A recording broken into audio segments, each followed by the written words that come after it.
Okay, so we're gonna do an interview with a family friend of mine. Can you introduce yourself and say your age? I'm Kathy Ryan. I'm 75. 75. Okay. So, Kathy, how would you rate the quality of your life from 1 to 10? About 9. 9? Awesome. Could you tell us a little bit about what your typical day looks like? In my typical day since I'm retired, I get up whenever I want, which is usually about 5 in the morning with the pets, and I watch a little TV and have some breakfast, and if I have some place to be, then I can go, and otherwise, I don't do a heck of a lot. I like TV. That's good. Do you do a lot of social activities? Do you go places often, or? I go to Seven Feathers twice a month. And I have friends that belong to the Joko Spay and Neuter, and we do our thing with the animals. And other than that, friends, and things I do around here, my artwork and whatever. Do you have a strong support system? I have a son here, I have you, and other friends, so I think so. It's not so much family anymore, but I have good friends. Good. And so as you have aged, how you just said, 5 in the morning, how have your sleeping habits changed? I would say I don't sleep as much. I'll wake up during the night and can usually go back to sleep unless it's too late. But I've always required only about 6 hours of sleep a night, so it's not a lot different. Are you napping more during the days? No, because that's something we always I hear. have to be careful around, say, 12:30 to 2. If I'm sitting in my chair watching TV, I get very sleepy. How about physical changes? Oh, those are going downhill, yes indeed. Of course, arthritis in the back and loss of breath, loss of appetite, that sort of thing. So, how is your physical changes affecting your lifestyle? I can't get as much done as I'd like to do. Like your artwork? Especially when your hands are painful. Mm-hmm. And that makes me not want to do houseworky kind of things, which quite frankly I didn't like anyway. But at this time, at least I would like to do more, but I can't. Because of pain? Pain, yeah. Okay, and do you take prescription pills for that? How do you treat your pain, and how do you deal with that?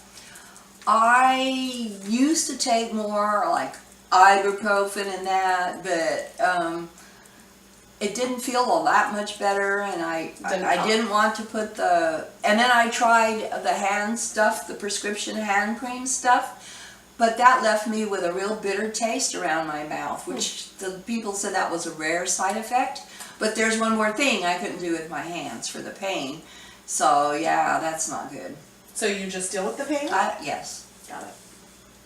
How would you rate your health? Are you in pretty good health? And can you tell us a little bit about the health issues you're experiencing? Okay, my doctor has me come in every 6 months because I'm taking around 6 daily medications for blood pressure and depression and cholesterol. And so she makes me come in, and my blood results have been really good. And if there's any kind of a problem, and she said I was kidneys were pre-diabetic. Okay. She's trying to treat that too. Preventatively. Yes, so I try to keep up on whatever she wants me to do, and I do see her regularly. What are your concerns about the future? How do you view your future and your health? Well, of course, I want to remain healthy enough to do my daily activities, drive a car, enjoy myself, and not be in pain. That is the worst thing for me to think about. And I see other people my age and younger that are suffering so much from chronic pain. And mine's minor compared to that, and I'm really grateful for that. So I know that you use marijuana to treat pain. Right. How does that help you? I started using it 45 years ago. I was a very nervous person. I had a lot of stress in my life, and at that time it wasn't necessarily for pain. It was more for relaxation and anxiety. But you're on some sort of antidepressant. Yeah. What antidepressant? Zoloft. Zoloft. How does that help you in comparison? I've been taking it for about 20 years. Zoloft? Yes. Oh, wow. And there's no way I would ever want to go back to how I felt before. The depression was an actual physical thing. My mother had it. My daughter had it. Friends and family. And I just wouldn't ever want to have to go back to that kind of misery. So I asked you a little bit about how you view your health in the future, you know, and you told me some of your fears, like a deterioration. Right. Now, how do you feel since you are an older adult and coming towards the end of your lifespan? How do you feel about the dying process? Like, are you... I hope it's short. Okay. Um, Are you nervous about it? Or are you No. scared? No. No. I realize the age I am now. I have a 96-year-old aunt, and I have been with her recently, and I know how she feels about everything. And you get to the point in your life where you just rather be gone. You've coped You just, with it, yeah. Yeah. And it's all well and good to say, well, I'm not really afraid. I haven't been for a long time. Okay, so we're a bunch of nurses coming up into the healthcare field, and we have an aging population that we're going to be dealing with.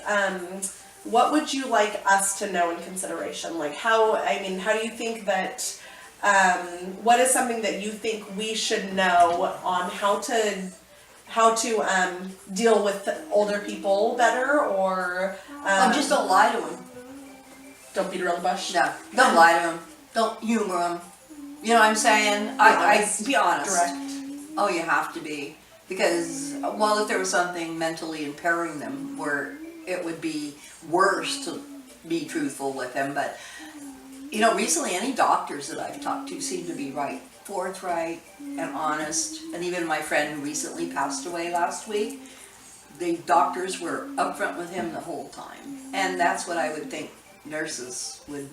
You hope that Just we would do listen to them and comfort them the best you can. Just listen to them. Sometimes they just want to talk.